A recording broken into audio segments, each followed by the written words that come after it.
Então, galera, aqui Luciano Cunha, autor do Doutrinador, editor aqui na Super Prumo. Estou fazendo esse vídeo aqui hoje meio que no improviso. Vocês podem ver que eu estou aqui no meu pequeno escritório aqui em casa, porque a empresa está passando por mudanças, a gente está se mudando para um lugar maior, graças a Deus. Então hoje eu estou de home office, e aí eu não podia deixar, né, o assunto está aqui, não podia deixar de fazer esse vídeo hoje, né, mesmo que dessa forma meio que improvisada, para a gente poder falar sobre isso, debater um pouquinho, né, e vou trazer algumas informações para vocês e a gente vai batendo esse papo aqui informalmente. Então vamos lá. O assunto que veio à tona, que eu precisava falar com vocês, é sobre uma matéria, né, uma palavra do Chuck Dixon, que saiu agora essa semana. Chuck Dixon, para quem não sabe, é nosso parceiro na nossa união com Arkham Comics, nossos amigos, né, nossos sócios na nossa empreitada nos Estados Unidos. A gente tem essa parceria de mão dupla, a gente está muito bem lá, né, com quase 200 mil leitores na plataforma deles. E o Chuck Dixon é um dos sócios da Arkham. E para quem não sabe, Chuck Dixon já é um cara, né, bem experimentado, um cara, ele já está bem coroa, e o cara é uma lenda dos quadrinhos americanos. Foi cancelado recentemente por ser eleitor do Donald Trump, mas o Chuck Dixon está no mercado desde 1984. Já há bastante tempo o cara escreve quadrinhos, é um roteirista de mão cheia, então ele conhece muito bem o assunto, conhece muito bem o mercado, por estar dentro dele há tantos anos, né, tantas décadas. O Chuck escreveu Conan, escreveu Batman por mais de uma década, escreveu O Justiceiro, Arqueiro Verde, Asa Noturna, G.I. Joe, enfim, é um cara fera, né, e conhecedor do assunto. E o assunto e o que ele falou recentemente é que existe uma espécie de pacto entre Marvel e DC Comics para se suicidarem e destruírem consigo o mercado de quadrinhos como nós conhecemos hoje, né? O mercado de quadrinhos americanos fundado, né, baseado, aliás, no gênero de super-heróis.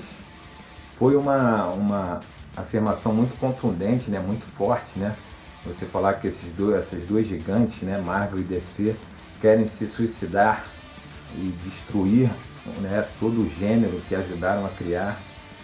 Mas eu vou falar um pouquinho sobre isso, né? E o Chuck, nessa mesma matéria, ele fala que isso vem acontecendo há algum tempo, e principalmente, né, é fácil também de perceber isso, de uns 10 anos para cá, principalmente, com a chegada, né, de novos roteiristas, de novos profissionais para escreverem as histórias de super-heróis, dos personagens que a gente ama, né, dessas duas editoras.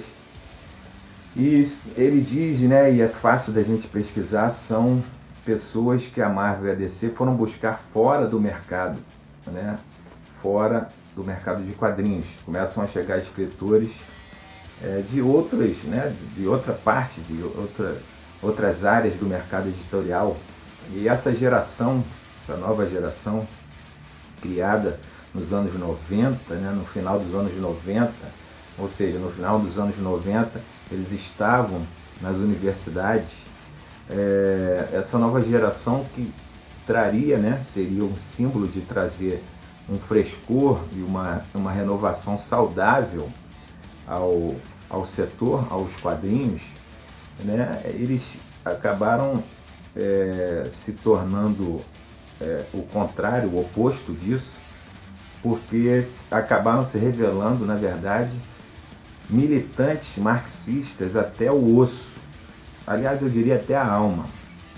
Todos esses, praticamente todos os roteiristas, são militantes de esquerda, assim, muitos deles militantes radicais, né?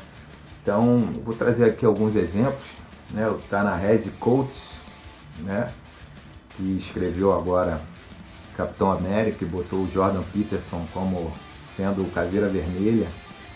Esse cara, o Ta-Nehisi, ele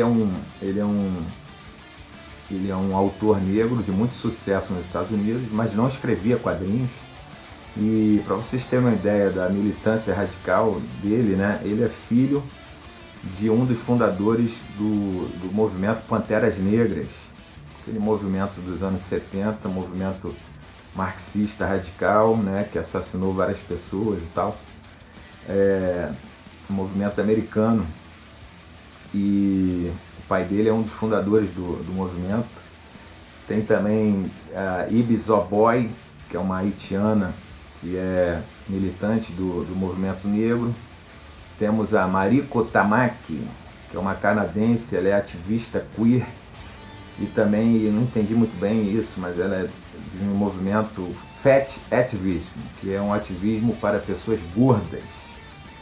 Ela é militante lésbica e militante de causas de pessoas obesas. E temos também essa Mariko Tamaki, ela foi autora dessa lamentável último quadrinho chamado I'm Not Starfire, eu não sou a Starfire, que é sobre a filha de Estelar. E é um quadrinho onde a filha dela, que se parece muito com a autora até, né, como se fosse um quadrinho autobiográfico, ela odeia a mãe, ela é uma adolescente que odeia a mãe justamente pelo motivo que a mãe é uma heroína. Bom, e temos a G. Willow Wilson, que é uma historiadora especialista em literatura árabe. Ela se converteu ao Islã, e ela, uma americana que se converteu ao Islã, e ela é coautora da Miss Marvel junto com a Sana Amanat, que já falei sobre a Sana já em alguns outros vídeos. Ela é diretora de conteúdo da Marvel já há algum tempo, e ela saiu, né, muito jovem, foi escolhida para esse posto de diretora de conteúdo de uma gigante global, mundial, detentora das marcas que, né, não precisa nem falar. Ela tinha acabado de sair de uma pequena editora que havia falido, uma editora que tinha durado apenas 3 anos. O irmão dela é um conhecido produtor de audiovisual, produtor cinematográfico em Hollywood, dono de franquias famosas como Jogos Vorazes, e também um grande envolvido em política com o Partido Democrata, que é o partido de esquerda lá nos Estados Unidos, um grande doador das fundações Clinton, são parceiros da família Clinton, de Bill e Hillary. E a Sana é que escolheu toda essa galera altamente militante para escrever as histórias de super-heróis que a gente conhece. E a G. Willow Wilson, que é essa autora que se converteu ao Islã, recentemente ela esteve numa conferência, aliás, era uma semana de conversas sobre o Islã numa faculdade americana, que agora esqueci o nome da faculdade. Ela era uma das palestrantes e ela disse na palestra que o super-herói agora, o personagem, o protagonista, herói nas histórias de hoje, ele tem que, antes de agir, ele tem que olhar a situação e fazer uma radiografia econômica, e só assim, depois dessa avaliação, dessa análise social perante a ação que o personagem, veja bem, um personagem de quadrinhos, aí sim, depois dessa análise, ele pode agir. Então, houve até o exemplo lá no evento de que o Demolidor estaria, né, ali na sua ronda em Hell's Kitchen, no telhado ali. Ele está vendo num beco escuro uma pessoa sendo assaltada, ou então uma mulher sendo violentada, alguma coisa nesse sentido. E ao invés de agir e se interpor entre o criminoso e a vítima, ele teria que, ali de longe, né, ali do teto, analisar e fazer um juízo sociopolítico, cultural, dos dois elementos, da vítima e do agressor, para só assim agir. Isso foi o que a T. Willow Wilson falou na palestra. Bom, dito isso, pessoal, eu quero dizer que, na minha visão, isso é a total destruição do mito do herói como nós conhecemos no Ocidente. Esses militantes que agora escrevem quadrinhos e também, né, escrevem ficção para streaming e para cinema e assim por diante, todo esse pessoal, eles são criados na máxima de Saul Alinsky, que é um guru da esquerda americana, que sempre diz, ele tem uma máxima que é tudo pela causa. Tudo é o poder, tudo é pela causa. Então, não tenham dúvida, esses autores, eles escrevem muito bem, aliás, são ótimos, né, ficcionistas, mas sempre, em tudo que escrevem, está a causa, a militância, a agenda. Eles se travestem, né, se escondem atrás de personagens e de temas infanto-juvenis, né, ou então heróicos, mas para no final sempre passar a mensagem, passar a agenda progressista, a agenda do Partido Democrata, a agenda da esquerda. E essa agenda, é óbvio, ela passa pela destruição da mitologia do herói como nós conhecemos no Ocidente. Esse livro aqui, ó, A Jornada do Escritor, esse livro é famoso para quem escreve, para quem é roteirista. Esse livro do Christopher Vogler, ele fala sobre as estruturas míticas para contadores de histórias e roteiristas. As estruturas míticas para a jornada do herói, que todo mundo, né, deve conhecer, né? A jornada do herói. A jornada do herói é um conceito de roteiro ocidental usado ad eterno, né? Se eu for ficar falando aqui os exemplos, desde Indiana Jones até, sei lá, Homem-Aranha e, enfim, todos esses grandes heróis da cultura pop ocidental foram forjados, né, na jornada do herói.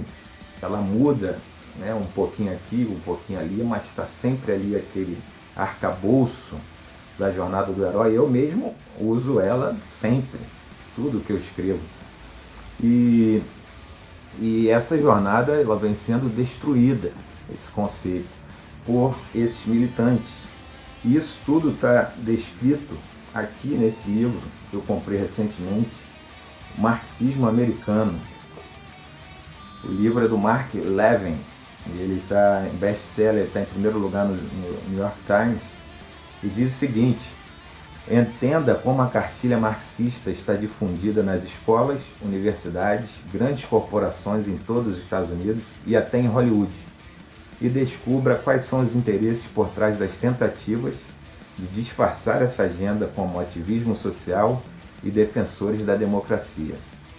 Esse livro fala muito bem como esses autores que eu acabei de citar, né, eles foram escolarizados nessa doutrina. As universidades americanas, assim como no Brasil, se tornaram antros marxistas, né, e todo esse trabalho de destruição, de desmontagem, né, do mito do herói americano está incluído, né, nesse método. Inclusive, o método também está descrito aqui nesse livro, ó.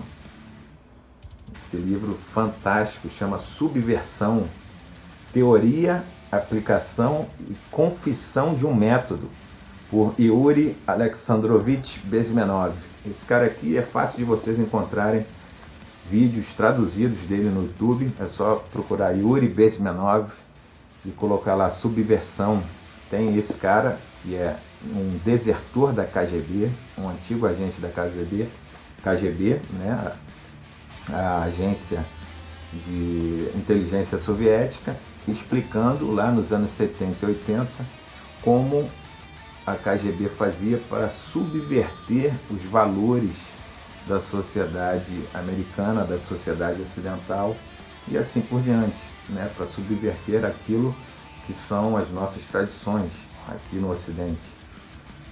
E isso nos leva, acho que a parte principal desse papo, que é essa guerra travada, né, agora tão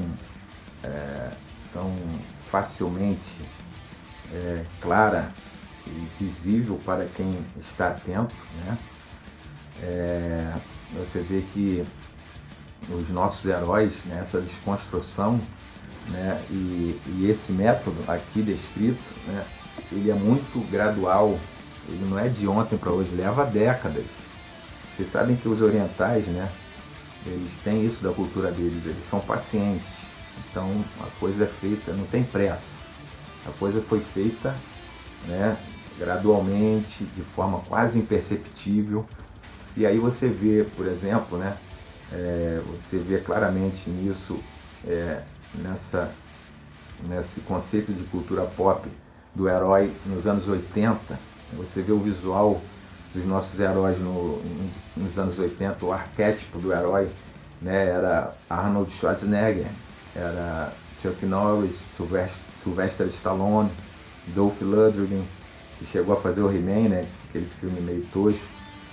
Enfim, esse era o arquétipo de herói, uma figura masculina viril, né, e é só você fazer uma analogia, você trazer para hoje, né, 30 anos depois, quase 40, os nossos heróis de ação, né, os nossos super-heróis hoje, são homens franzinos, homens não muito viris ou másculos, ou até hesitantes nos seus papéis de herói, como o Robert Downey Jr., um cara franzino, aquele outro ator, grande ator, aliás, que fez o Doutor Estranho, o Benedict,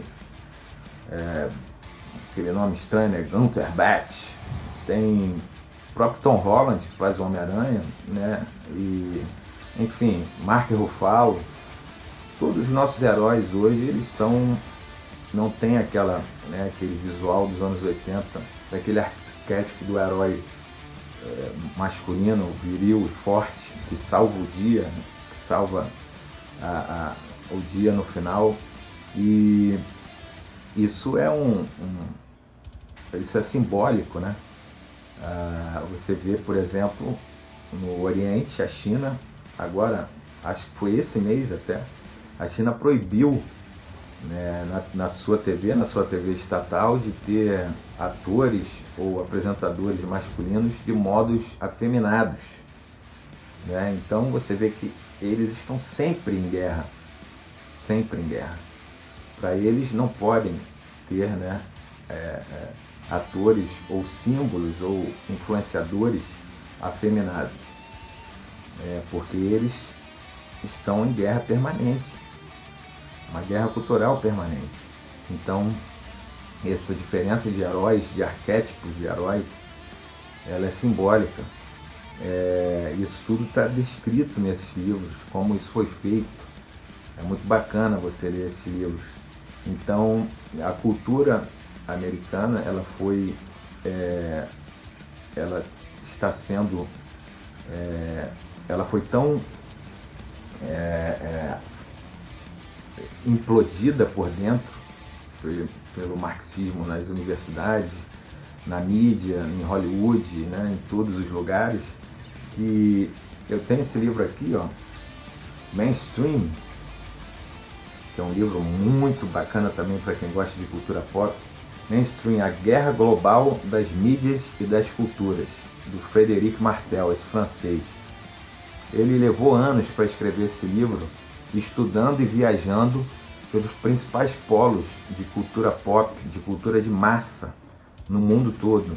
Ele viajou para a China, para a Índia, né, para ver lá Bollywood, obviamente para os Estados Unidos, viajou aqui também para o Brasil.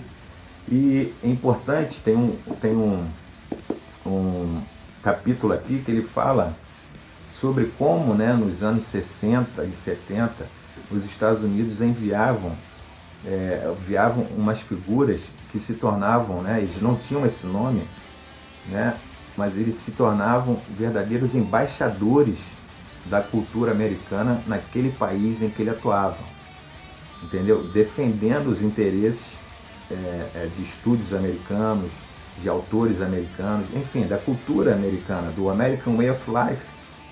E eu cheguei a conhecer um desses embaixadores aqui no Brasil, conheci em 2017, não posso falar o nome.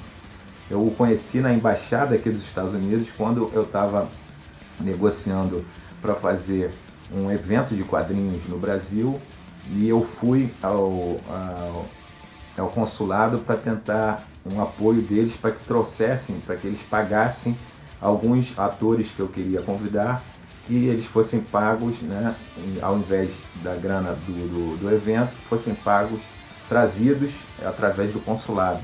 Acabou não rolando, mas eu conheci essa figura lá. Ele está no Brasil há 40 anos, já é um coroa, já é setentão.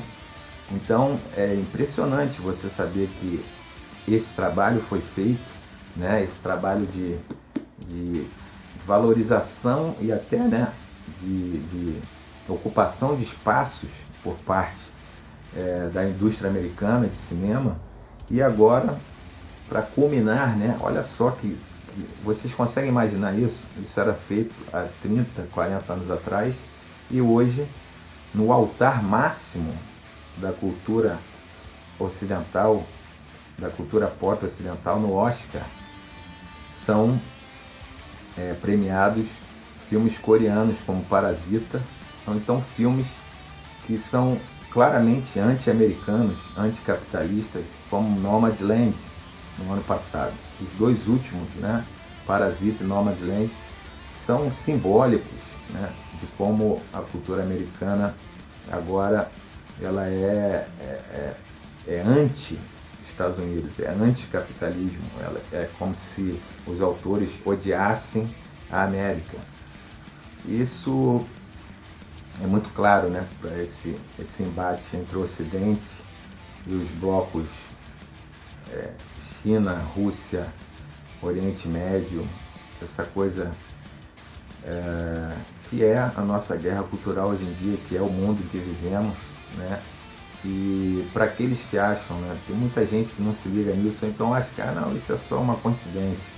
Tem muita gente que acha que o mundo, né, que a história humana, pessoal, é feita de coincidências, né, de acidentes. A história humana vai, né, as coisas vão acontecendo como se fosse um passe de mágico, então, enfim, coincidências. E isso a gente sabe, né, que isso não existe. O que o Chuck Dixon, afinal, finalizando, quis dizer é que o mito do herói ocidental, o mito do herói americano, como nós conhecemos, está sendo destruído por esses roteiristas militantes de Marvel e DC, né? Roteiristas doutrinados, embebecidos, né? Bêbados pela doutrina marxista, e eles estão destruindo a nossa mitologia heróica ocidental. Isso era o que eu queria dizer hoje, senão, para não perder o fio da meada do que o nosso mestre Dixon falou. Ok, pessoal? Desculpa aí se eu me alonguei muito, e aperta aí no sinalzinho aí para você receber as nossas atualizações. Compartilha esse vídeo aí se você gostou, curte o canal, né? Como eu falei, a gente está se mudando, vamos para um lugar maior e aí a gente vai voltar a gravar vídeos com mais assiduidade. Falou? Brigadão, obrigado e até a próxima. Valeu, pessoal.